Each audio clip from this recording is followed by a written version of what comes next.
Talk to Fluency from beginner to fluent. Take your English skills to the next level. Imagine this for a second. You've spent maybe months planning that perfect trip, right? The dream destination you've always wanted to see. You finally arrive, you're buzzing with excitement, and then bam! You're just shoulder to shoulder with thousands of other people. You can barely even see the thing you came to see. And that local charm you read about, well, it feels kind of drowned out. It's actually a pretty common feeling these days, isn't it? So what happens when, our collective love for exploring starts to crush the very places we want to experience? That's the million-dollar question, isn't it? And it's being driven by something that's really speeding up. What's fascinating and honestly a bit daunting is that global tourism isn't just back on its feet after, recent events. It's actually projected to break all previous records this year, like completely smash them. But this massive growth, often kind of unchecked, it brings huge challenges, just like you said. It puts immense strain on local communities, it can damage fragile environments, and sometimes, it erodes the very authenticity that drew people there in the first place. So our mission today is really to dive deep into this whole over-tourism thing. Let's explore what it really means, its impacts, and maybe think about what responsible tourism could look like for you, the traveler, right now. Okay, right. Let's try and get our heads around the sheer scale we're talking about first, because this isn't small fry. Global tourism pumps, get this, $11.1 trillion into the world economy. 11.1 trillion. It's almost hard to picture. That makes it the third largest industry on the planet. It employs something like 330 million people and moves annually about 1.5 billion tourists around the globe. 1.5 billion. That's more than 1 in 7 people on Earth traveling each year. It's absolutely massive. It is massive. And what's also changing dramatically is who is doing the traveling. I mean, yes, the traditional markets are still big, but the real surge is coming from emerging economies, particularly India and China.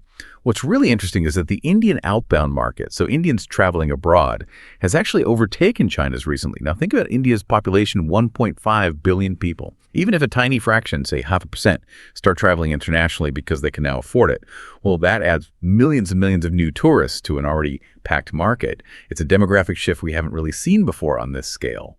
That's a really key point, the demographic shift. Yeah. And a lot of the recent booms, especially post-pandemic, people have called it revenge tourism, haven't they? After lockdowns, people saved money, they felt cooped up, and there was this huge pent-up desire to just go somewhere, anywhere. It almost became like this feeling of entitlement almost, like travel became a sort of virtual human right for many.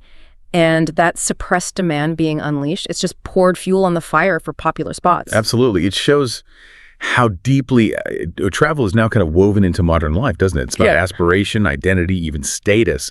But connecting it back, it just highlights the enormous pressure this puts on those popular places all over the world. This universal urge to explore, which is wonderful in many ways, now has these very real, often negative side effects for the destinations and the people living there. Yeah, those side effects, that's where it gets really started. It's a double-edged sword, right? The impact on communities and the environment. I remember visiting Barcelona way back before the 92 Olympics. It felt different then. It's its own rhythm. But you go back now, or even 10, 15 years ago, locals were already starting to complain. There was this growing kind of resentment.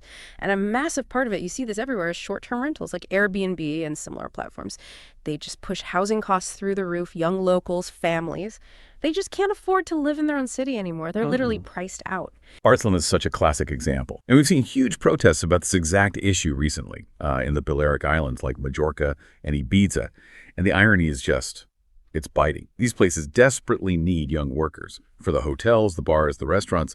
But those same workers often can't find anywhere affordable to live nearby. There was that story, wasn't there, about a chef in a fancy hotel sleeping in his car? It's heartbreaking. And it leads to this feeling locals talk about, like, they're just extras in their own movie. Their neighborhoods change, local shops get replaced by souvenir stores or places selling, international good taste, whatever that means. The local fabric gets frayed. Extras in their own movie. Wow, that really captures it. And it shows the money doesn't always, spread around evenly. Take Hallstatt in Austria. Stunning place, right? Looks like a postcard. Only 800 people live there. But in peak season, they can get up to 10,000 visitors a day. And here's the thing. Only about 20% of the residents actually work in tourism. So most people are just dealing with the crowds, the noise, the disruption, without seeing much direct benefit. The mayor even tried to physically block off a famous selfie spot. Yeah, that frustration is popping up everywhere, often amplified by social media, driving people to specific photo spots. You saw something similar in Japan, didn't you? Near Mount Fuji.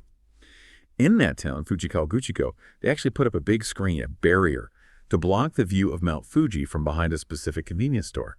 Because that particular shot went viral online, and residents were just fed up with tourists trespassing, dropping litter, causing chaos, just for that one photo.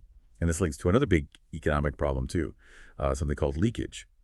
Leakage is basically when the money tourists spend doesn't actually stay and benefit the local area. It flows out to international hotel chains, foreign tour operators, online booking platforms, so the community hosting the tourists sees relatively little of the profit. Right. So on top of the social strain and the economic leakage, there's the straight-up environmental damage. Water scarcity is a huge one. Think about places like Bali. You've got luxury hotels with pools and lush gardens, often competing directly with local villages and farmers for really limited water supplies. And let's be honest, the big hotels usually win that fight.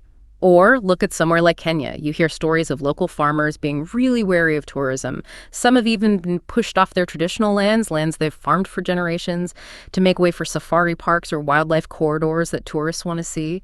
It creates real conflict over basic resources. So, okay, we've painted a picture of the scale, the impacts. It can feel a bit overwhelming.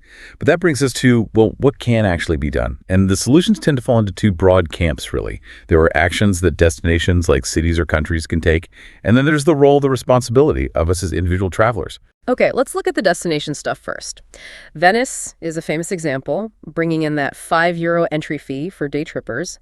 But what's interesting is apparently it's not really about the money or even stopping people coming. The deputy mayor said it's more about gathering data, finding out exactly when the busiest days are. The hope is maybe they can use that info to encourage people to visit during the shoulder seasons, spring and autumn or maybe midweek, instead of everyone piling in on summer weekends. Though, let's face it, school holidays in July and August are always going to be a massive challenge for spreading things out. That's true. And this idea of spreading people out, or dispersal, is something lots of places are trying. Like in Slovenia, they're actively promoting places like Lake Bohinj, which is beautiful and right near the super famous, often mobbed Lake Bled. The idea is logical. Highlight alternatives to spread the load. But there's a catch, isn't there? If the total number of tourists keeps rising, just spreading them out might mean that Bohinj and places like it also just get overwhelmed in turn. Spreading the love only works up to a point if the overall volume is unsustainable. Yeah, that's a tricky one. So beyond these kinds of management tactics, how else might things change? Where we travel in the future? Climate change has got to be a huge factor now, surely. We're seeing extreme heat, wildfires across southern Europe in summer. It's leading to this new trend people are calling coolcationing. Basically, people choosing to go north to cooler places like Scandinavia, maybe Slovenia again, the Baltics, to escape the intense summer heat further south. That could seriously redraw the tourist map over the next few decades. Absolutely. Climate resilience is becoming a major factor in destination planning. And it ties into this question of what's the ideal tourist? You hear the industry talk a lot about wanting high value, low volume, which generally means they want people who stay longer, spend more locally, maybe use public transport, respect the culture. You know the drill. But here's a slightly counterintuitive finding from some research. Sometimes backpackers or budget travelers, the ones traditionally seen as low value, they can actually contribute more proportionally to the local economy because less of their money leaks out. They stay in local guest houses, eat in local cafes, stay longer. And arguably, their environmental footprint per day might even be lower than some luxury travelers flying in on private jets and staying in resource-heavy resorts. Wow, okay. That definitely challenges the usual assumptions. So, besides trying to attract certain types of tourists, what other levers do places have? Quotas seem more common now, right? Limiting numbers for specific sites like Machu Picchu or parts of Cinque Terre, that seems easier than capping numbers for a whole city. And then there's just raising prices, making things more expensive. I heard talk of like €5,000 private tours of the Acropolis in Athens.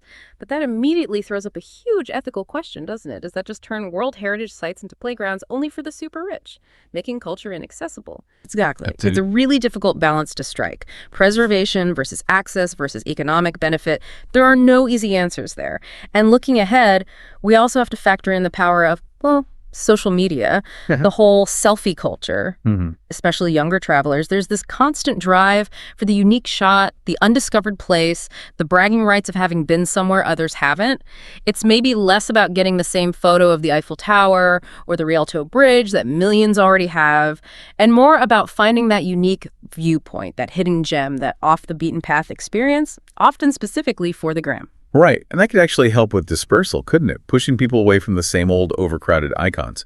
So maybe we'll see more interest in places that are historically rich, but less traditionally touristy, like, I don't know, Uzbekistan, the other stands in Central Asia maybe, parts of Eastern Europe, Northern Europe beyond the capitals.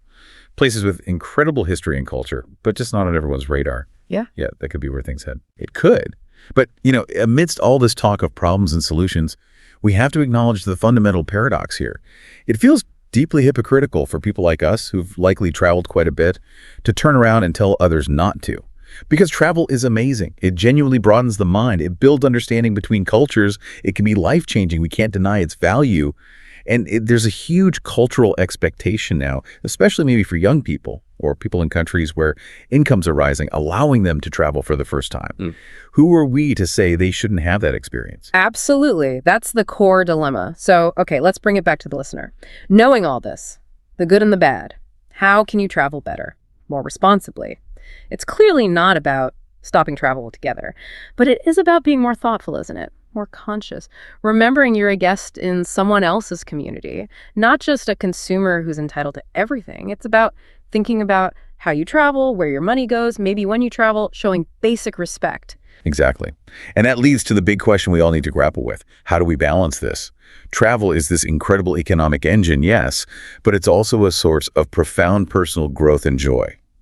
So how do we keep the benefits while minimizing the harm, protecting these incredible places and the communities that call them home for the future? It really comes down to making conscious choices every step of the way, from booking to behaving while you're there. Yeah, this whole deep dive has definitely given me, and hopefully you listening, a lot to chew on before planning the next trip. It's just a powerful reminder, really, that every single journey leaves some kind of footprint. And we have the power, actually quite a lot of power, to try and make that footprint a more positive one. Couldn't agree more. The challenge isn't about stopping exploration. It's about evolving how we explore. Thinking about supporting local businesses, showing genuine respect, maybe traveling off-season if you can. Little choices made by lots of people, they really do add up and make a difference. Your choices matter. Well said. Thank you so much for joining us for this deep dive today. We really hope you take some of these ideas with you on your next adventure. Thanks you for watching. See you later, and Talk to Fluency YouTube channel. Talk to Fluency from beginner to fluent. Take your English skills to the next level.